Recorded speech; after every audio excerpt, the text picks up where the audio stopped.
appreciate it, guys. Thanks, Dennis. Okay, we have head coach JD Arteaga. Do you have any questions for him? Alright, JD, Nick, how do you feel he started out saying, he was just talking about he wants to be able to get deeper and be a little more efficient, but how did you feel he did tonight? I think he did a great job, getting ahead of guys and throwing strikes early in the count, and they did a great job of spoiling a lot of two-strike pitches, quality pitches that they just, fouled it off and ran his pitch count up. I wouldn't necessarily say he was throwing, non-competitive pitches and letting guys back in the count. They did a good job with their approach, especially with two strikes. So credit to them. That's a good win. That's a good team out there. That starting pitcher had really, really good stuff, and we need that going in. And tomorrow's guy is not much worse. So it's a quality win all the way around. Good pitching. I thought, we hit some balls really hard. I know the outcome looks similar to Tuesday night, but I think today we hit some balls really hard, and the wind and the elements just kind of held them up in the air. So for the moment, we look much better at the plate, even though you look at the final box score, it doesn't look that way.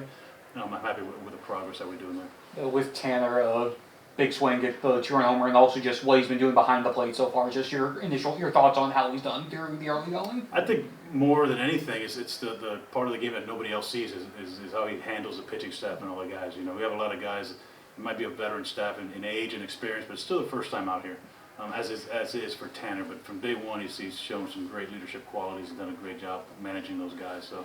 And we've got some guys late in games that are freshmen, Siskar was great today. Mikey Fernandez has been really good. Asher's been good, and no doubt in my mind that a guy like Tanner Smith behind the plate helps those guys out. And just from the pitch side, just how do you manage a week like this? Obviously, you played Tuesday, you have 4 games this weekend. Just, especially with it being so early in the season, just what is it like trying to manage this as best you can, considering how you're still trying to get guys where they need to be in terms of pitch counts and all of that? I learned from Coach Morris, you win today. Yeah. You win the first one. You don't save anybody for the next one. You might not need him. You might be up 10 or down 10.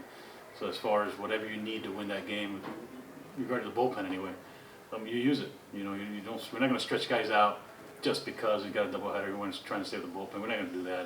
That's too much on the line, especially with a Friday night starter or any starter, to overextend them this early in the season. So we're going to play to win the first game tomorrow at 2 o'clock, and we'll regroup after that game and see what our bullpen looks like and figure out a way to win the second one. Batting wise, it's been a very hot start, then it's starting to simmer down a little bit. What's that message moving forward to what you want your guys out of bat? I think, again, we scored a lot of runs that first weekend. There was a lot of freebies. They gave us a lot of runs there. So I don't think we've started to swing the bat the way we know some guys can. Obviously, Daniel Covey, I don't know what he's hitting right now, but he's not going to end hitting that, obviously. And when your best guy gets up to a slow start, guys are like a little wide-eyed. But he's going to be fine. We're going to be fine. Guys, Galvin, we know he's starting to swing the bat the way we expect him to swing the bat. So we're heading in the right direction. I felt that Tuesday's at-bats were not very competitive, or not very aggressive, is probably a better word. Today we put some really good swings on pitches, on a pitch that had good stuff, and we just missed them. What was that message on Tuesday? It was a very rough outcome, but coming into this game, it seemed like the team was a lot more confident in what they were able to do at bat. I wouldn't say confidence, there's definitely no panic. Again, we hit a couple balls that in the last out of the game.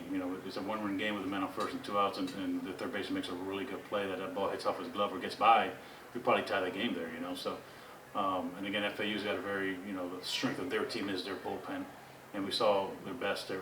Everybody came out and pitched that game. So, and for everybody, no matter what. The Miami Hurricanes are ranked, or what people say about it. It's always a big win for anybody in the country. So it's for them. It's like getting to a regional. And we got to understand that. That's something with 29 new players. They got to understand that we're everybody else's 7th game to a World Series. So we got to show up and match that energy. Awesome. Thank you, JD. Thanks, Coach.